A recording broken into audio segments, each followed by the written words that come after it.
কক্সবাজার টেকনাফের সাগর পথে ৩৬ রোহিঙ্গার বাংলাদেশে অনুপ্রবেশ। শামসুল আলম শারেক, টেকনাফ, কক্সবাজার। মাছ ধরার বোটে সাগর পাড়ি দিয়ে কক্সবাজার সীমান্ত উপজেলা টেকনাফের মেরিন ড্রাইভ হয়ে টেকনাফ অনুপ্রবেশ করেছে নারী, পুরুষ ও শিশুসহ ৩৬ জন রোহিঙ্গা। রোববার দুপুরে টেকনাফের সাবরাঙের মুন্ডার ডেইলি ঘাট এলাকা দিয়ে প্রবেশ করে।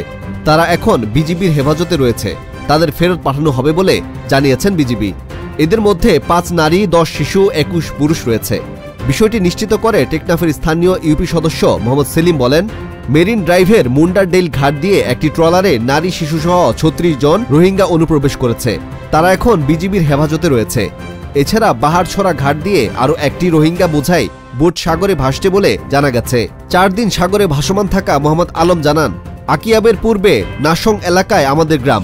সেখানে মগবাগি আরকান আর্মি রোহিঙ্গাদের উপর নির্যাতন চালাচ্ছে। তাই আমরা প্রাণে বাঁচতে একটি কাঠের বুট নিয়ে গত ৫ দিন আগে মিয়ানমার থেকে বাংলাদেশে অনুপ্রবেশের চেষ্টা করি। আজ আমাদের ইঞ্জিন নষ্ট হওয়ার একটি ট্রলার টেনে নিয়ে আমাদেরকে বিজিবির কাছে হস্তান্তর করে।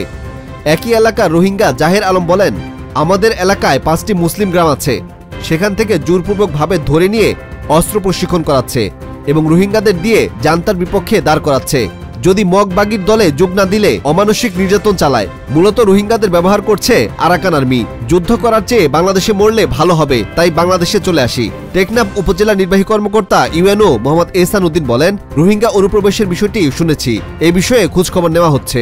টেকনাফ ২ বিজিবির মেজর ইশতিয়াক আহমেদ বলেন, সাগর পথে ৩৬ রোহিঙ্গা অনুপ্রবেশ করেছে, তাদের প্রতিহত করা হবে।